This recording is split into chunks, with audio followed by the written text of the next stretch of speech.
Liz Bella Soaje nos sigue acompañando, médico dermatólogo. Estamos hablando sobre los queloides, pero también nos dice que existen muchos tipos de cicatrices. Justamente vamos a hablar sobre las técnicas con láser y ahí podemos abordar de repente también esas fases o esas diferentes cicatrices que existen, porque no solamente son los queloides los que se pueden tratar a través de esta técnica. Nos decía el doctor en la parte anterior que prometer eliminarlas por completo de repente no es tan responsable porque cada paciente reacciona diferente y nuestra piel no se escapa de esta realidad, ¿no? Es así. Yo creo que sí hay que manejar las expectativas muy claras con el paciente.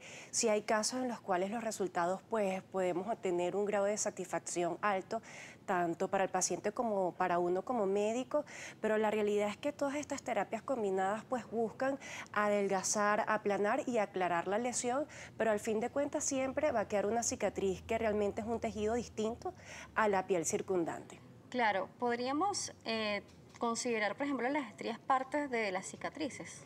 Bueno, fíjate que ocurre otro mecanismo. En las estrías realmente es como una lesión secundaria a la distensión de la piel, ¿no?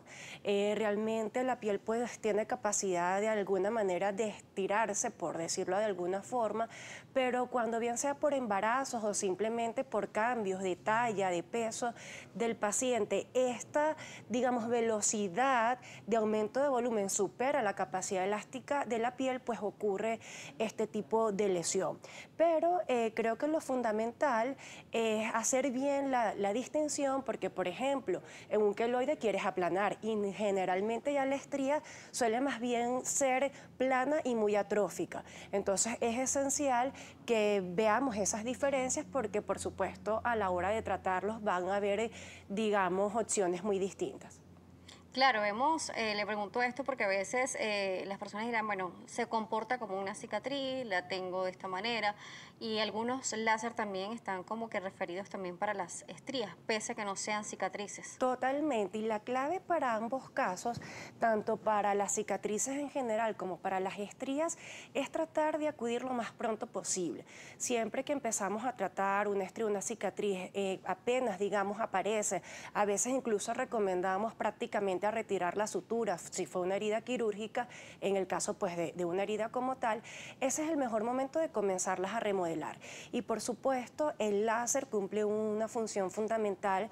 Cuando tú bien mencionas las fases y las Ujú. cicatrices, muchas veces eso nos va a orientar qué tipo de láser vamos a utilizar. Una herida quirúrgica nos decía que se debería tratar desde el primer momento, pero realmente toda sutura se puede tratar desde que se retira, toda se puede hacer. Sí, realmente sí, porque incluso simplemente podemos recomendar tratamientos tópicos en casa que Ok. nos van a ayudar a mantener esa cicatriz, si se quiere, un poco estable y además que pueda responder mejor a los tratamientos que podemos ofrecer en consultorio. Claro, pero vemos algo más tópico, pero por ejemplo, empezarla a inyectar o a colocar láser, ¿se puede hacer desde que se quita la sutura? Ajá, ahí hay un detalle importante. El láser se pudiera ser buena opción, pero las infiltraciones solemos esperar unos 3, 6, a veces hasta un año después de la lesión, porque precisamente en esa fase de cicatrización, la última, aunque realmente son fases solapadas, la fase de remodelación es una fase en la cual la cicatriz tiende a, digamos, a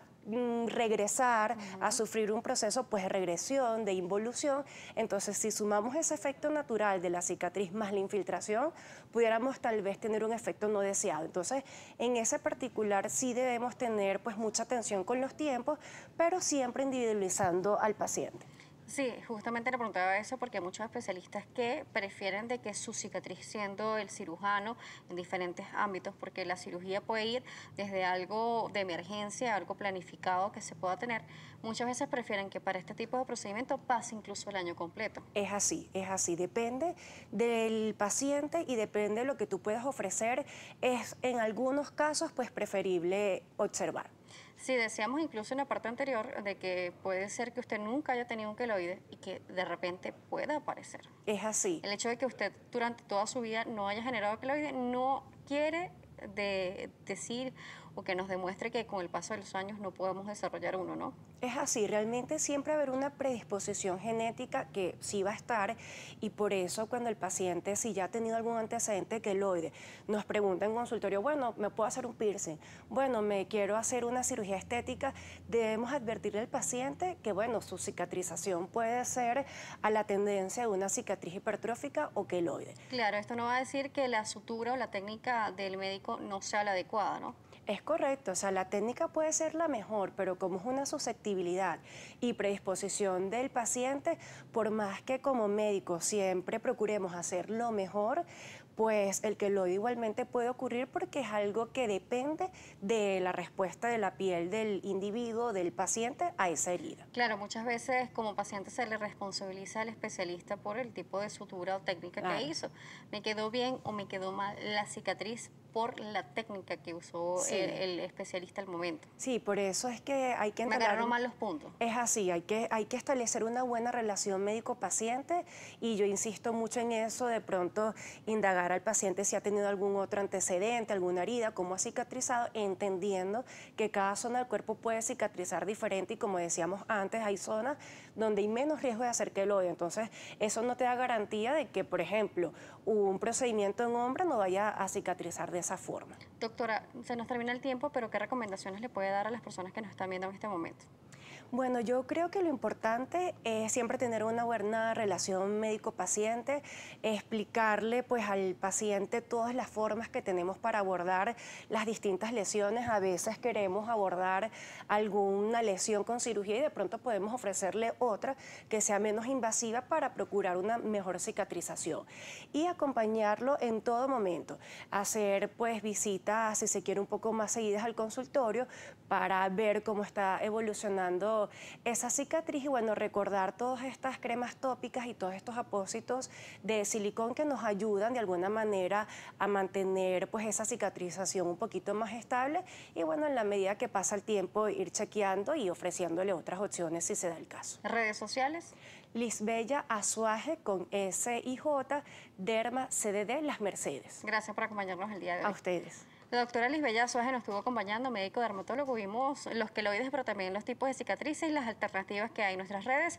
@salud_gb, @Daniela J. Salas. Será hasta una próxima oportunidad.